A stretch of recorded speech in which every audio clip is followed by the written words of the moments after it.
ओम नमो भगवते वासुदेवाय नमः। नमस्कार दोस्तों, आप सभी का मेरे YouTube चैनल मायरा वॉइस में हार्दिक स्वागत है। आज की इस वीडियो में हम आपको बृहस्पतिवार व्रत कथा सुनाएंगे। कथा सुनने से पहले आप सभी से मेरा अनुरोध है, कमेंट बॉक्स में जय बृहस्पति देव जरूर लिखें। बोलो विष्णु भगवान की जय, वीर भगवान की जय। भारतवर्ष में एक प्रतापी और दानी राजा राज्य करता था।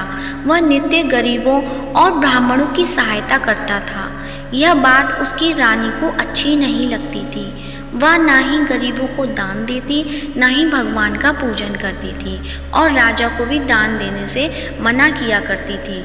एक दिन राजा शिकार खेलने वन को गए हुए थे तो रानी महल में अकेली थी। उसी समय बृहस्पति देव साधु वेश में राजा के महल में भिक्षा के लिए गए और भिक्षा मांगी। रानी ने भिक्षा देने से इनकार किया और कहा, हे साधु महाराज, मैं तो दान पुण्य से तंग आ गई हूँ। मेरा पति सारा धन लुटाते रहते हैं। मेरी इच्छा है कि हमारा धन नष्ट हो जाए और फिर न रहेगा बांस न बजेगी बांसुरी। साधु ने कहा, देवी तुम तो बड़ी विचित्र हो। धन संतान तो सभी चाहते हैं, पुत्र और लक्ष्मी तो पापी के घर भी होनी चाहिए। यदि तुम्हारे पास अधिक धन है तो भूखों को भोजन दो, प्यासों के लिए प्याऊ बनवाओ, मुसाफिरों के लिए धर्मशालाएं खुलवाओ। जो निर्धन अपनी कुंवारी कन्याओं का विवाह नहीं कर सकते उनका विवाह करा दो। ऐसे और कई काम हैं जिनके करने से तुम्हारा यश लोक परलोक में फैलेगा। परंतु रानी पर उपदेश का कोई प्रभाव न पड़ा। वह बोली, महाराज आप मुझे कुछ न समझाएं। मैं ऐसा धन नहीं चाहती जो हर जगह बांटती फिरूं। साधु ने उत्तर दिया, यदि तुम्हारी ऐसी इच्छा है तो तथास्तु। तुम ऐसा करना कि बृहस्पतिवार को घर लीपकर पीली मिट्टी से अपना सिर धोकर स्नान करना, भट्टी चढ़ाकर कपड़े धोना। ऐसा करने से तुम्हारा सारा धन नष्ट हो जाएगा। इतना कहकर वह साधु महाराज वहाँ से अलोप हो गए। साधु के अनुसार कई बातों को पूरा करते हुए रानी को केवल 3 बृहस्पतिवार ही बीते थे कि उसकी समस्त धन संपत्ति नष्ट हो गई। भोजन के लिए राजा का परिवार तरसने लगा। तब एक दिन राजा ने रानी से बोला कि हे रानी, तुम यहीं रहो, मैं दूसरे देश को जाता हूँ, क्योंकि यहाँ पर सभी लोग मुझे जानते हैं, इसलिए मैं कोई छोटा कार्य नहीं कर सकता। ऐसा कहकर राजा परदेश चला गया। वहाँ वह जंगल से लकड़ी काट कर लाता और शहर में बेचता। इस तरह वह अपना जीवन व्यतीत करने लगा। इधर राजा के परदेश जाते ही रानी और दासी दुखी रहने लगी। एक बार जब रानी और दासी को 7 दिन तक बिना भोजन के रहना पड़ा तो रानी ने अपनी दासी से कहा, हे दासी, पास ही के नगर में मेरी बहन रहती है, वह बड़ी धनवान है, तो उसके पास जा और कुछ ले आ ताकि थोड़ी बहुत गुजर बसर हो जाए। दासी रानी की बहन के पास गई। उस दिन गुरुवार था और रानी की बहन उस समय बृहस्पतिवार के व्रत की कथा सुन रही थी। दासी ने रानी की बहन को अपनी रानी का संदेश दे दिया, लेकिन रानी की बड़ी बहन ने कोई उत्तर नहीं दिया। जब दासी को रानी की बहन से कोई उत्तर नहीं मिला तो वह बहुत दुखी हुई और क्रोध भी आया। दासी ने वापस आकर रानी को सारी बात बता दी। सुनकर रानी ने अपने भाग्य को कोसा। उधर रानी की बहन ने सोचा कि मेरी बहन की दासी आई थी, परंतु मैं उससे नहीं बोली, इससे वह बहुत दुखी हुई होगी। कथा सुनकर और पूजन समाप्त करके वह अपनी बहन के घर आई और कहने लगी, हे बहन, मैं बृहस्पतिवार का व्रत कर रही थी। तुम्हारी दासी मेरे घर आई थी, परंतु जब तक कथा होती है तब तक ना तो उठते हैं और ना ही बोलते हैं, इसलिए मैं नहीं बोली। कहो दासी क्यों गई थी? रानी बोली, बहन तुमसे क्या छिपाऊं, हमारे घर में खाने तक को अनाज नहीं था। ऐसा कहते कहते रानी की आंखें भर आईं। उसने दासी समेत पिछले 7 दिनों से भूखे रहने तक की बात अपनी बहन को विस्तार पूर्वक सुना दी। रानी की बहन बोली, देखो बहन, भगवान बृहस्पति देव सबकी मनोकामना पूर्ण करते हैं। देखो, शायद तुम्हारे घर में अनाज रखा हो। पहले तो रानी को विश्वास नहीं हुआ, पर बहन के आग्रह करने पर उसने अपनी दासी को अंदर भेजा तो उसे सचमुच अनाज से भरा एक घड़ा मिल गया। यह देखकर दासी को बड़ी हैरानी हुई। दासी रानी से कहने लगी, हे रानी, जब हमको भोजन नहीं मिलता तो हम व्रत ही तो करते हैं, इसलिए क्यों ना इनसे व्रत और कथा की विधि पूछ ली जाए ताकि हम भी व्रत कर सकें। तब रानी ने अपनी बहन से बृहस्पतिवार का व्रत करने के बारे में पूछा। उसकी बहन ने बताया, बृहस्पतिवार के व्रत में चने की दाल और मुनक्का से विष्णु भगवान का केले की जड़ में पूजन करें तथा दीपक जलाएं, व्रत कथा सुने और पीला भोजन ही करें। इससे बृहस्पति देव प्रसन्न होते हैं। व्रत और पूजन विधि बताकर रानी की बहन अपने घर लौट आई। 7 दिन के बाद जब गुरुवार आया तो रानी और दासी ने व्रत रखा। गुड़साल में जाकर चना और गुड़ लेकर आई, फिर उससे केले की जड़ तथा विष्णु भगवान का पूजन किया। अब पीला भोजन कहाँ से आए, इस बात को लेकर दोनों बहुत दुखी थे। क्योंकि उन्होंने व्रत रखा था, इसलिए बृहस्पति देव उनसे प्रसन्न थे। इसलिए वे एक साधारण व्यक्ति का रूप धारण कर 2 थालों में सुंदर पीला भोजन दासी को दे गए। भोजन पाकर दासी प्रसन्न हुई और फिर रानी के साथ मिलकर भोजन ग्रहण किया। उसके बाद वे सभी गुरुवार को व्रत और पूजन करने लगे। बृहस्पति भगवान की कृपा से उनके पास फिर से धन संपत्ति आ गई, परंतु रानी फिर से पहले की तरह आलस्य करने लगी। तब दासी बोली, देखो रानी, तुम पहले भी इस प्रकार आलस्य करती थी। तुम्हें धन रखने में कष्ट होता है, इस कारण सभी धन नष्ट हो गया, और अब जब भगवान बृहस्पति की कृपा से धन मिला है तो तुम्हें फिर से आलस्य होता है। रानी को समझाते हुए दासी कहती है कि बड़ी मुसीबतों के बाद हमने यह धन पाया है, इसलिए हमें दान पुण्य करना चाहिए, भूखे मनुष्य को भोजन कराना चाहिए और धन को शुभ कार्यों में खर्च करना चाहिए, जिससे तुम्हारे कुल का यश बढ़ेगा, स्वर्ग की प्राप्ति होगी और पितृ प्रसन्न होंगे। दासी की बात मानकर रानी अपना धन शुभ कार्यों में खर्च करने लगी, जिससे पूरे नगर में उसका यश फैलने लगा। बृहस्पतिवार व्रत कथा के बाद श्रद्धा के साथ आरती की जानी चाहिए। इसके बाद प्रसाद बांटकर उसे ग्रहण करना चाहिए। एक दिन राजा दुखी होकर जंगल में एक पेड़ के नीचे आसन जमाकर बैठ गया। वह अपनी दशा को याद करके व्याकुल होने लगा। बृहस्पतिवार का दिन था। एकाएक उसने देखा कि निर्जन वन में एक साधु प्रकट हुए। वह साधु वेश में स्वयं बृहस्पति देवता थे। लकड़हारे के सामने आकर बोले, हे लकड़हारे, इस सुनसान जंगल में तू चिंता मग्न क्यों बैठा है? लकड़हारे ने दोनों हाथ जोड़कर प्रणाम किया और उत्तर दिया, महात्मा जी, आप सब कुछ जानते हैं, मैं क्या कहूँ? यह कहकर रोने लगा और साधु को अपनी आत्मकथा सुनाई। महात्मा जी ने कहा, तुम्हारी स्त्री ने बृहस्पति के दिन बृहस्पति भगवान का निरादर किया है, जिसके कारण रुष्ट होकर उन्होंने तुम्हारी यह दशा कर दी। अब तुम चिंता को दूर करके मेरे कहने पर चलो, तुम्हारे सब कष्ट दूर हो जाएंगे और भगवान पहले से भी अधिक संपत्ति देंगे। तुम बृहस्पतिवार के दिन कथा किया करो। 2 पैसे के चने मुनक्का लाकर उसका प्रसाद बनाओ और शुद्ध जल से लोटे में शक्कर मिलाकर अमृत तैयार करो। कथा के पश्चात अपने सारे परिवार और सुनने वाले प्रेमियों में अमृत व प्रसाद बांटकर आप भी ग्रहण करो। ऐसा करने से भगवान तुम्हारी सब मनोकामनाएं पूरी करेंगे। साधु के ऐसे वचन सुनकर लकड़हारा बोला, हे प्रभु, मुझे लकड़ी बेचकर इतना पैसा नहीं मिलता जिससे भोजन के उपरांत कुछ बचा सकूं। मैंने रात्रि में अपनी स्त्री को व्याकुलता देखा है। मेरे पास कुछ भी नहीं जिससे मैं उसकी खबर मंगा सकूं। साधु ने कहा, हे लकड़हारे, तुम किसी बात की चिंता मत करो। बृहस्पति के दिन तुम रोजाना की तरह लकड़ियां लेकर शहर को जाओ। तुमको रोज से दुगना धन प्राप्त होगा, जिससे तुम भली भांति भोजन कर लोगे तथा बृहस्पति देव की पूजा का सामान भी आ जाएगा। इतना कहकर साधु अंतर ध्यान हो गए। धीरे धीरे समय बीतता होने पर भी फिर वही बृहस्पतिवार का दिन आया। लकड़हारा जंगल से लकड़ी काटकर किसी शहर में बेचने गया। उसे उस दिन और दिन से भी अधिक पैसा मिला। राजा ने चना गुड़ आदि लाकर गुरुवार का व्रत किया।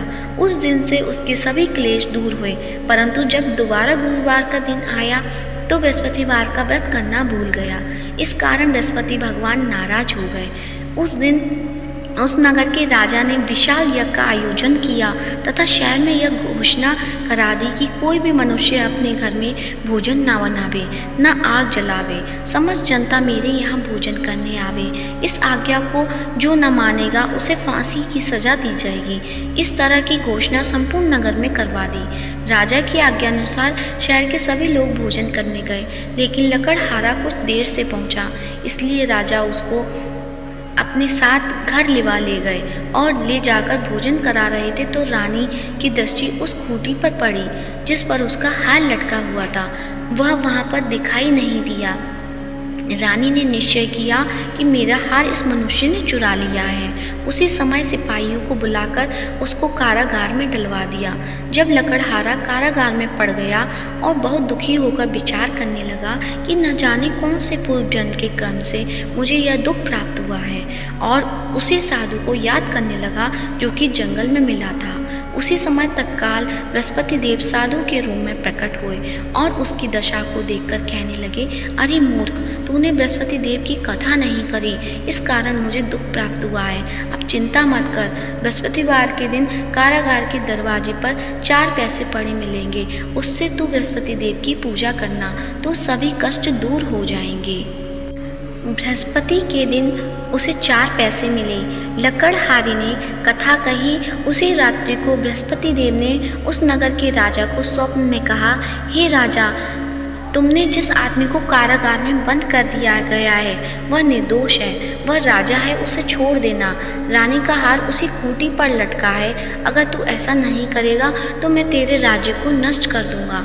इस तरह रात्रि के स्वप्न को देखकर राजा प्रातःकाल उठा और खूंटी पर हार देखकर लकड़हारे को बुलाकर क्षमा मांगी और लकड़हारे को योग्य सुंदर वस्त्र आभूषण देकर विदा कर दिया। बृहस्पति देव की आज्ञा अनुसार लकड़हारा अपने नगर को चल दिया। राजा जब अपने नगर के निकट पहुंचा तो उसे बड़ा आश्चर्य हुआ। नगर में पहले से भी अधिक बाग, तालाब, कुएं, बहुत सी धर्मशाला, मंदिर आदि बन गई हैं। राजा ने पूछा, यह किसका बाग और धर्मशाला है? तब नगर के सब लोग कहने लगे, यह सब रानी और दासी का है। उन्हें आश्चर्य हुआ और गुस्सा भी आया। जब रानी ने यह खबर सुनी कि राजा आ रहे हैं तो उन्होंने बांदी से कहा कि हे दासी, देख, राजा हमको कितनी बुरी हालत में छोड़ गए थे। हमारी ऐसी हालत देखकर वह लौट ना जाए, इसलिए तू दरवाजे पर खड़ी हो जा। आज्ञानुसार दासी दरवाजे पर खड़ी हो गई। राजा आए, उन्हें अपने साथ लेवा लाई। तब राजा ने क्रोध करके अपनी रानी से पूछा कि यह धन कैसे प्राप्त हुआ है। तब उन्होंने कहा, हमें यह सब धन बृहस्पति देव की इस व्रत कथा से प्राप्त हुआ है। राजा ने निश्चय किया कि 7 रोज बाद तो सभी बृहस्पति देव का पूजन करते हैं, परंतु मैं प्रतिदिन दिन में 3 बार कहानी तथा रोज व्रत किया करूँगा। अब हर समय राजा के दुपट्टे में चने की दाल बंधी रहती तथा दिन में 3 बार कहानी कहता।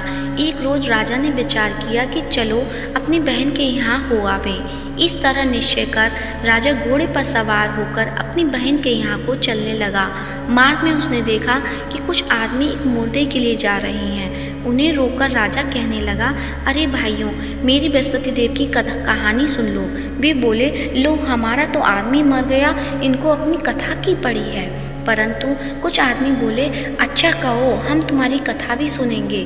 राजा ने दाल निकाली और जब कथा आदि हुई कि मुर्दा हिलने लग गया, और जब कथा समाप्त हो गई तो राम राम करके मनुष्य उठकर खड़ा हो गया। आगे मार्ग में उसे एक किसान खेत में हल चलाता मिला। राजा ने उसे देख और उससे बोला, अरे भैया, तुम मेरी बृहस्पतिवार की कथा सुन लो। किसान बोला, जब तक मैं तेरी कथा सुनूंगा तब तक 4 हरिया जोत लूँगा। जा अपनी कथा किसी और को सुनाना। इस तरह राजा आगे चलने लगा। राजा के हटते ही बैल पछाड़ खाकर गिर गए तथा किसान के पेट में बड़ी जोर का दर्द होने लगा। उस समय उसकी माँ रोटी लेकर आई। उसने जब यह देखा तो अपने पुत्र से सब हाल पूछा और बेटे ने सभी हाल कह दिया। तो बुढ़िया दौड़ी दौड़ी उस घुड़सवार के पास गई और उससे बोली कि मैं तेरी कथा सुनूंगी, तो अपनी कथा मेरे खेत पर चलकर ही कहना। राजा ने बुढ़िया के खेत पर जाकर कथा कही, जिसके सुनते ही वह बैल उठ खड़े हुए तथा किसान के पेट का दर्द भी बंद हो गया। राजा अपनी बहन के घर पहुंचा। बहन ने भाई की खूब मेहमानी की। दूसरे रोज प्रातःकाल राजा जगा तो वह देखने लगा कि सब लोग भोजन कर रहे हैं। राजा ने अपनी बहन से कहा, ऐसा कोई मनुष्य है जिसने भोजन नहीं किया हो? मेरी बृहस्पतिवार की कथा सुन ले। बहन बोली, हे भैया, यह देश ऐसा ही है कि पहले यहाँ लोग भोजन करते हैं, बाद में अन्य काम करते हैं। अगर कोई पड़ोस में हो तो देख आऊं। वह ऐसा कहकर देखने चली गई, परंतु उसे कोई भी ऐसा व्यक्ति नहीं मिला जिसने भोजन ना किया हो। अतः वह एक कुम्हार के घर गई जिसका लड़का बीमार था। उसे मालूम हुआ कि उसके यहाँ 3 रोज से किसी ने भोजन नहीं किया है। रानी ने अपने भाई की कथा सुनने के लिए कुम्हार से कहा। वह तैयार हो गया। राजा ने जाकर बृहस्पतिवार की कथा कही, जिसको सुनकर उसका लड़का ठीक हो गया। अब तो राजा की प्रशंसा होने लगी। एक रोज राजा ने अपनी बहन से कहा कि हे बहन, हम अपने घर जाएंगे, तुम भी तैयार हो जाओ। राजा की बहन ने अपनी सास से कहा। सास ने कहा, हाँ चली जा, परंतु अपने लड़के को मत ले जाना, तेरे भाई की कोई औलाद नहीं है। बहन ने अपने भैया से कहा, हे भैया, मैं तो चलूँगी पर बालक नहीं जाएगा।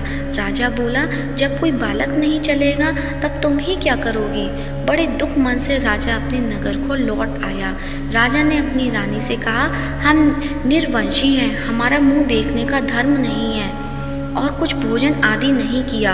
रानी बोली, हे प्रभु, बृहस्पति देव ने हमें सब कुछ दिया है, वह हमें औलाद अवश्य देंगे। उसी रात बृहस्पति देव ने राजा से स्वप्न में कहा, हे राजा, उठ, सभी सोच त्याग दे, तेरी रानी गर्भ से है।